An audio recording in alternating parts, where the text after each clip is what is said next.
Girls will be like, I want a man with 6 figures, who takes me out, who does everything for me, you know, who lets me do my thing as well on the side, but he just, you know, basically pays me to date him. Sugar daddy vibes could never be me. Very scary. Essentially, he's buying your silence. He's buying your soul, really, because on a certain level, you don't have a say. Pulling up, being on swerving.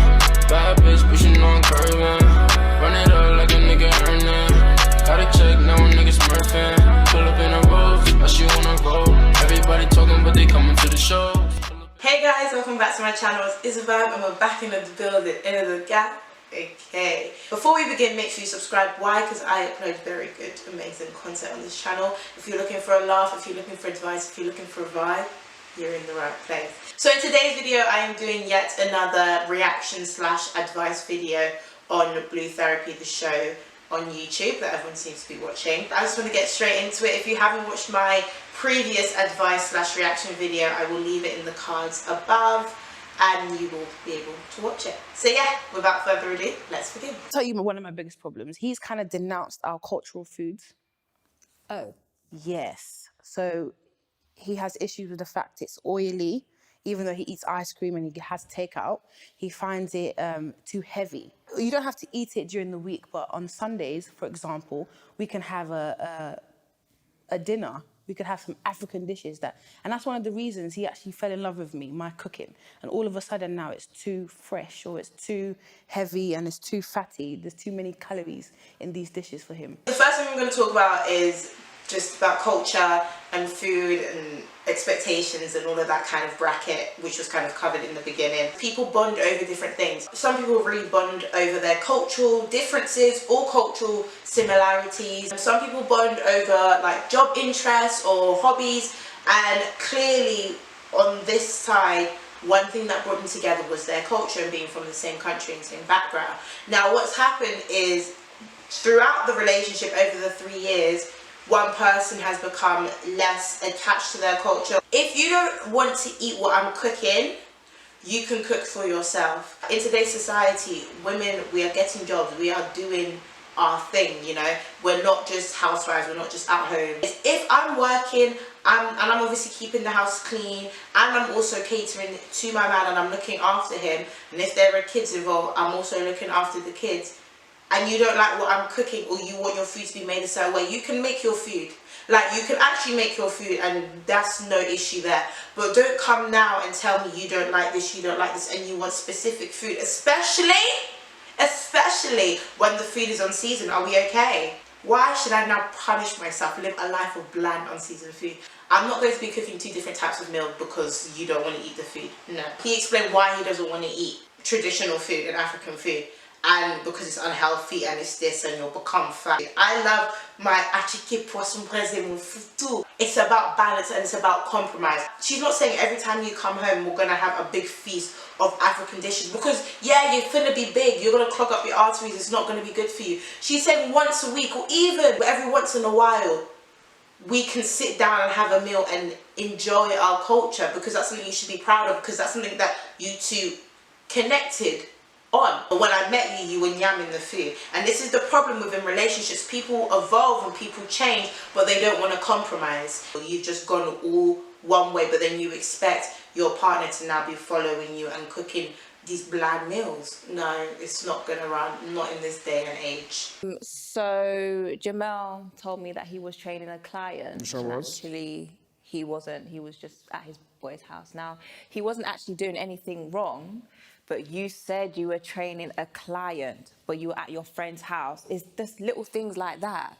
It's dishonesty, and it really didn't have to happen to me. You could have just said that you were at your boy's house. That's it. Jamel is just too dodgy. Like, we're always having female issues. There's too many females around him, whether it's Clubhouse or his fitness. We're just always having issues about it, and that actually increases the trust issues that we have, and more reason why I'm always seeking to find out like where he's going or what he's doing. I think you did mention before that some of his... So most of the people you train, do you actually know them? There's a couple. Yes. Sorry. Oh, Sorry, Denise, but yeah, that's the answer. We'll get. yeah, there's a couple I do know personally. Okay. One being my ex. I'm managing, Denise, managing. Okay. Have you met her then?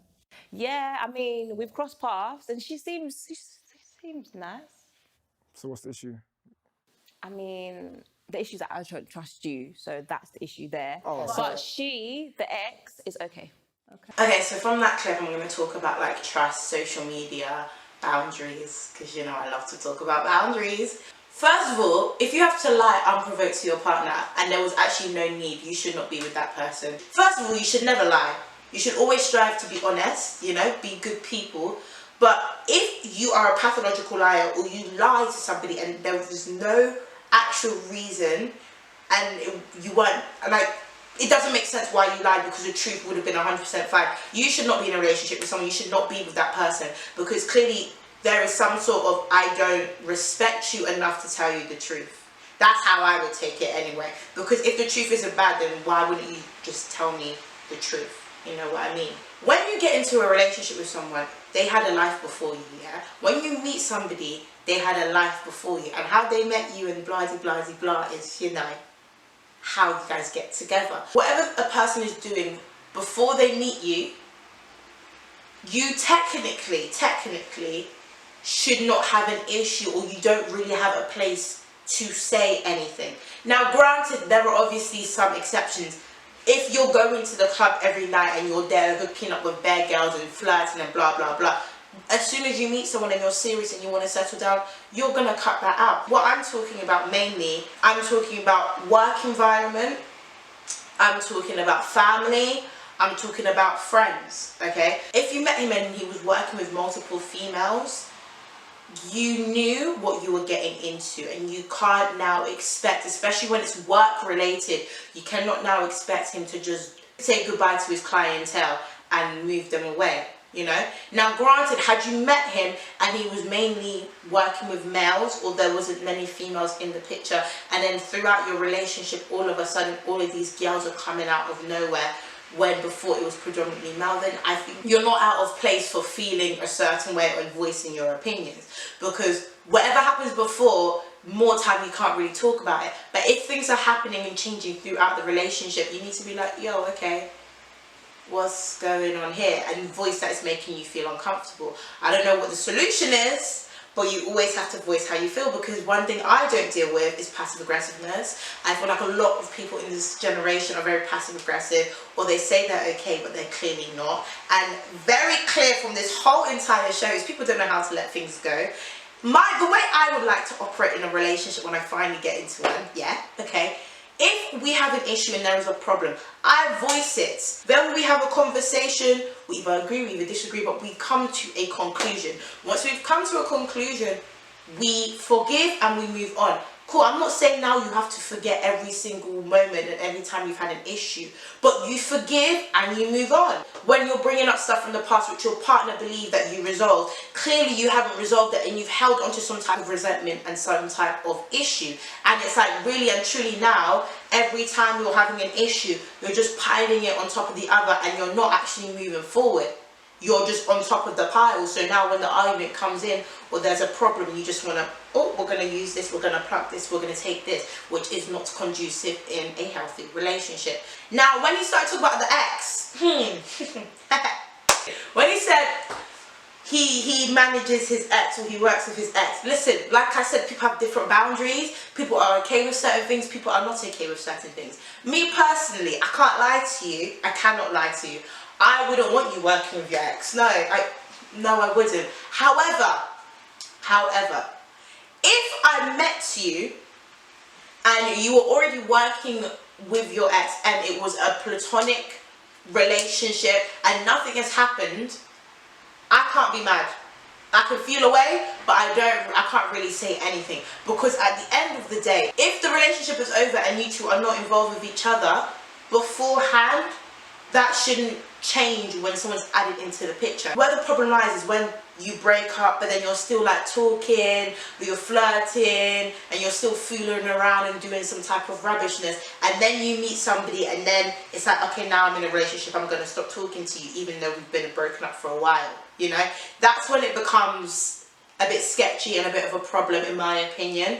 But I will only accept that if this was happening before I came into the picture. If after the picture now you want to come to me and tell, yeah, so basically Jacinta, she's messaged me and she wants me to start training her. I'm so sorry, you're going to have to find another trainer, because I don't want her money. I really don't. So in this relationship between Deborah and her partner, it's very clear that he is what you would call the alpha, high value man. Girls will be like, I want a man with 6 figures, who takes me out, who does everything for me, you know, who lets me do my thing as well on the side, but he just, you know, basically pays me to date him. Sugar daddy vibes could never be me. Very scary. But then they think it's all rainbows and roses, and on the other side, the man is not going to expect certain things. When people have money, when people are in charge, when people are the provider, there are going to be expectations that they have, and they are going to have a certain level of power. And that's what girls do not realise. Because on a deeper level and on a more extreme level, he's buying you all of these things and doing all of these things for you, but essentially he's buying your silence. He's buying your soul, really, because on a certain level, you don't have a say. That's when the word allowing becomes involved. You can't actually say that you want to be an independent woman and also be with somebody who funds your life. Like, that doesn't run. You can't have both. You're gonna have to do things that he wants of you in order to keep that up. And like with the whole word allow, I don't like the use of the word. Like, I understand the use of the word. If I ask you, hey, can I go somewhere? And you're like, yeah, of course. You're allowing me. Like, when he used the word allow, she was like, right, you didn't allow me to do nothing. Like, I went because I wanted to go. Like, I asked you out of respect, but you didn't allow me. But then when she used the word allow, he was like, you didn't allow me to do nothing. And it's like, if allow is such a big word, why are you using it in your relationship? Because you know how you use it to your partner. So when your partner uses it to you, you have an issue with it, which is why I think we have to be very careful with the words that we use. As human beings, we have free will. When you get into a relationship, cool, you create those boundaries and you know what is acceptable in your relationship and what is not. Now, if you choose to do foolery, or if you choose to break those boundaries, there are going to be consequences. And it means that you do not respect the person. If you think about your partner and you put your partner's needs first, because vice versa in a relationship, you should be thinking about your partner and your partner should be thinking about you, then it's going to work in a beneficial way, in a positive way. I kind of used to like your sister before I met you, you know? That was, personally, for me, that was the most disrespectful thing you could have done.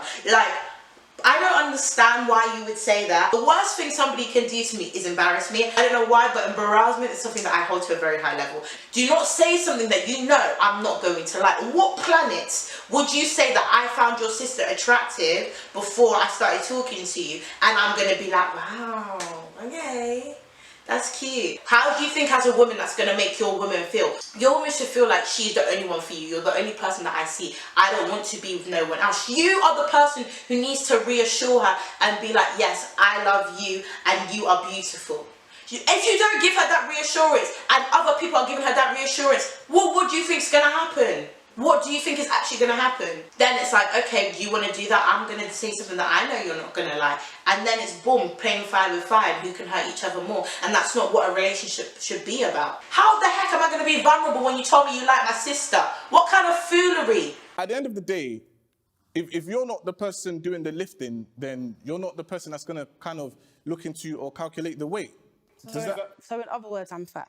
I didn't say you're fat. Babe, just say what it is. No, I didn't say you're fat. You're the one that said you're fat. I didn't say you're fat. So I'm fat. I didn't say you're fat. You said you're fat. Don't put words in my mouth. I was so fuming with what Paul said. I cannot lie to you. Do not talk about a woman's weight. Do not talk about a body type. You actually don't do that. If you respect women and you love your girl, you do not talk about her body weight or talk about her weight. And even if you do and you have that kind of relationship, you are respectful. And not only did you stay on that topic, you ran with it.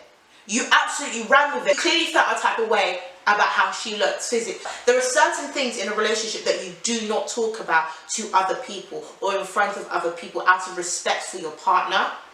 And not only did you bring it up, but you ran with it. And what's worse is you couldn't even say it with your chest that you thought, okay, I can't lie to you, you've changed how you've looked and it's made me feel this type of way. You made her say the words for you because you couldn't say the words, and then you would say it's your words, not mine. First of all, you talk to that person out of a place of love. You do not tell them off, and you are sensitive to the subject. And right there, he did not have any of those things. That is it for this episode. That was, I got a bit heated. I feel like last episode I was a bit more, you know, objective, and this one I don't know why it hit me in my chest, but it did. Obviously, if you disagree with me, that is fine. Respectfully, let me know in the comments, because at the end of the day, if you all thought like me, like, there'd be no point in me doing this video because you all know what I think. So if you disagree, share in the comments. If you agree, share in the comments. If you want to bring up other points, share in the comments. Let me know. I want to have a conversation. I want to see where everybody's mindsets are at. So guys, we've come to the end of the video. As always, I have enjoyed filming it. So if I enjoyed filming it, you enjoyed watching it, so give it a thumbs up. Comment down below what videos you'd like to see, and if I do film your video, you will be getting your own personal shout out. Share this video with at least one person, because if you all did that, we'll be past the goal of 1K onto a new goal of 10K, baby. Follow me on my social media, it's down below for daily updates, another look into my life, and to submit your questions for my Rant and Talk series if you don't know what I'm talking about. Click over here and it will explain everything you need to know. While you're at it, also watch my last video. It is also over there. As always, I love you guys so much, and I hope to see you in my next video. Bye! Mwah. I heard the man say, one day, I don't play, from Monday to Sunday. I heard the man say, one day, I don't play, from Monday to Sunday.